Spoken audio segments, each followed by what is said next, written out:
Bonjour à tous et ravi de vous retrouver pour un nouveau rendez-vous d'Alternative, votre rendez-vous hebdomadaire pour décrypter les grands enjeux internationaux en partenariat avec l'Université internationale de Rabat.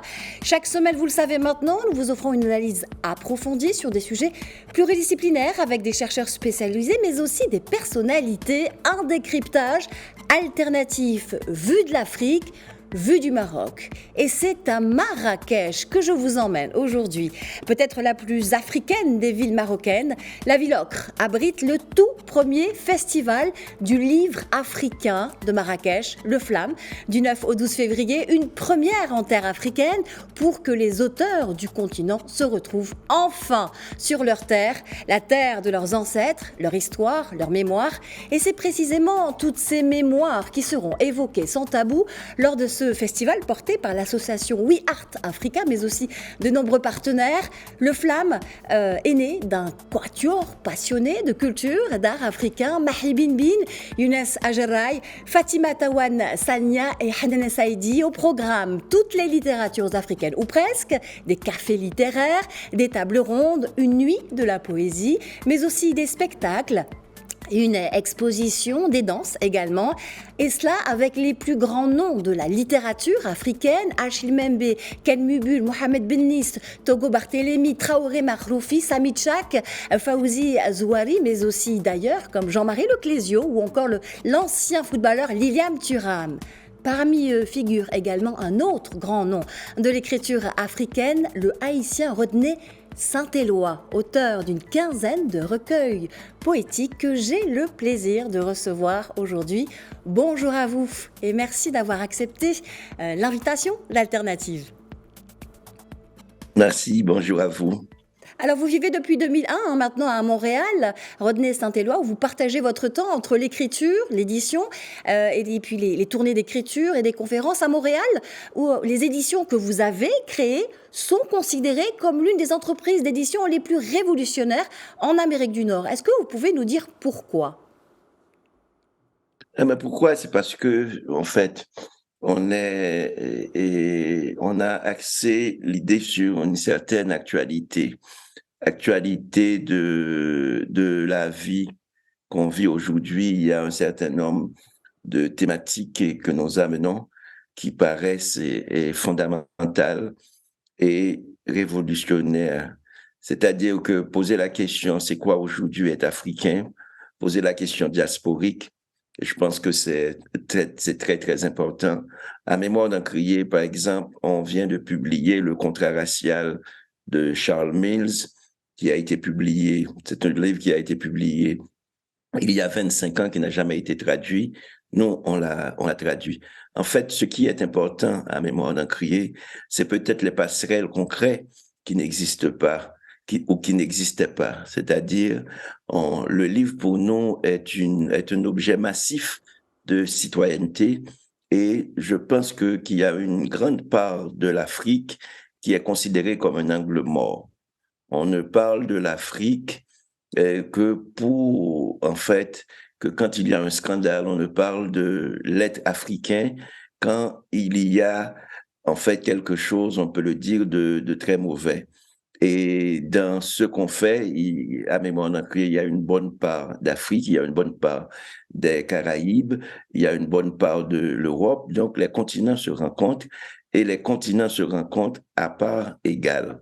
C'est important que les continents se rencontrent à part égale, parce que quand on fait rencontrer les continents à part égale, c'est-à-dire toutes les humanités remontent, on laisse rien de côté. Et c'est ce qu'on a fait pendant ces 20 ans à la maison d'édition qui s'appelle Mémoire d'Encrier et qui est établie à Montréal. À Montréal, au Québec, Rodney Saint-Éloi, où je le rappelle, vous êtes membre de l'Académie des lettres du Québec. Alors, vous le disiez à l'instant, la question de la mémoire est au cœur de votre vie, au cœur de votre écriture. C'est dans l'encre de l'histoire de la famille africaine au sens large que vous trempez votre plume. Est-ce que vous pouvez nous parler justement de cette mémoire plurielle, de ces identités plurielles que vous faites résonner justement entre ces continents qui se racontent? Vous racontez l'Afrique en Amérique. Mais je suis un homme en fait divisé, je suis un être tiraillé entre plusieurs continents, entre plusieurs cultures. C'est pourquoi j'ai dit aux gens, si vous croyez que quand les gens parlent du mot noir, du mot nègre, quand vous croyez que vous avez en face de toi un noir, je suis beaucoup plus que ça. J'ai en moi toutes les ressources de l'humanité. Donc, c'est très important quand je suis arrivé à Montréal, au Québec, que ce que j'ai essayé de faire, c'est de créer de l'altérité en disant, j'ai quelque chose en moi qui peut fasciner le Québec, qui peut aider le Québec à regarder le monde. Ce quelque chose en moi, c'est toute la mémoire de l'Afrique, parce que c'est toute la traversée de Gorée à Haïti. De Gorée, on est arrivé en Haïti. Donc, il y a en moi tout ce transbordement. Et quand je suis arrivé à Montréal, donc j'habite pas simplement le Québec, pas simplement le Canada, mais j'habite l'Amérique. Donc c'est cette vision de l'américanité en soubassement. Il y a dedans l'Afrique et qui fait de moi et de tout écrivain, en fait, je veux dire, qui a suivi cette traversée, qui a suivi ce parcours, qui a assumé toute cette traversée, qui fait toute la complexité, je dirais, de mon identité. Donc, j'assume toutes les mémoires qui sont en moi, toutes les mémoires qui se croisent en moi. Alors, Marrakech, ville africaine, peut-être la ville la plus africaine au Maroc, accueille ce flamme, ce festival du livre africain de Marrakech. C'est une première sur le continent pour que, comme vous le disiez, ces continents se racontent, se rencontrent surtout. Est-ce que Marrakech est la ville la plus adaptée, la plus belle pour accueillir ce festival. Selon vous, quel sens ça a pour vous, Marrakech, l'africaine? Marrakech m'étonne parce que c'est mon rêve. C'est le rêve peut-être de tout Africain d'être ensemble.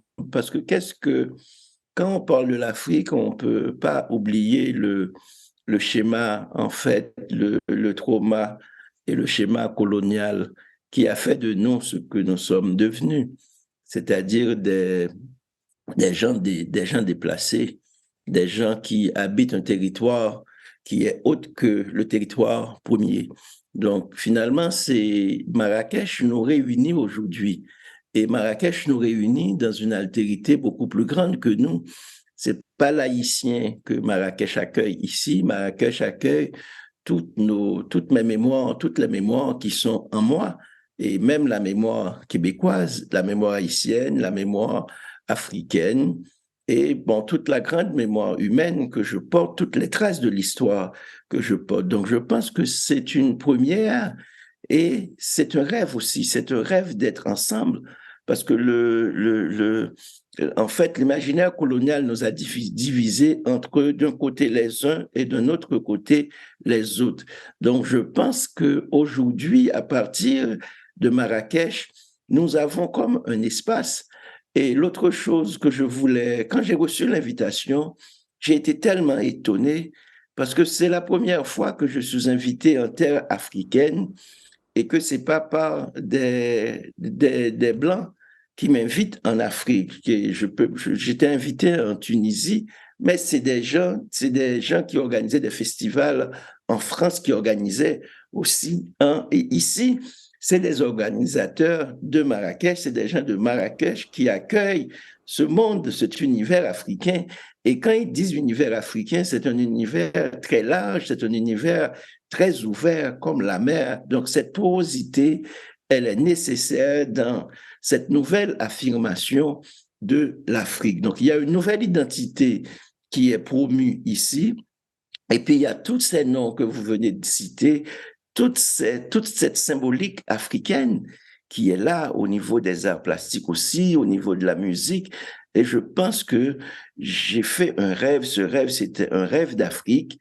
Et grâce à Marrakech, donc, ce rêve est venu à moi. C'est même pas moi qui ai cherché ce rêve, c'est ce rêve qui est venu à moi. Donc, je n'ai qu'un mot à dire. Bravo à Marrakech, bravo aux organisateurs. Peut-être que pour la 10e édition, on sera fiers de célébrer cette grande initiative qui a fait de l'Afrique pas simplement un continent virtuel, mais un continent réel avec des gens réels. Après l'imaginaire colonial qui divise, Marrakech qui rassemble et qui accueille donc ce flamme, ce festival du livre africain de Marrakech. Merci infiniment Rodney Saint-Éloi d'avoir été avec nous dans Alternative pour nous parler de cette toute première édition du Flamme dans la ville ocre. Merci. Je rappelle que vous êtes également auteur de Quand il fait triste, Bertha chante, paru en 2020, ainsi que du récit, essai Les racistes n'ont jamais vu la mer, sorti en janvier 2002, que vous avez donc coécrit avec la romancière palestinienne Yara Radban. Merci infiniment. Merci à vous. Et c'est la fin d'Alternative. Merci à vous. Rendez-vous la semaine prochaine.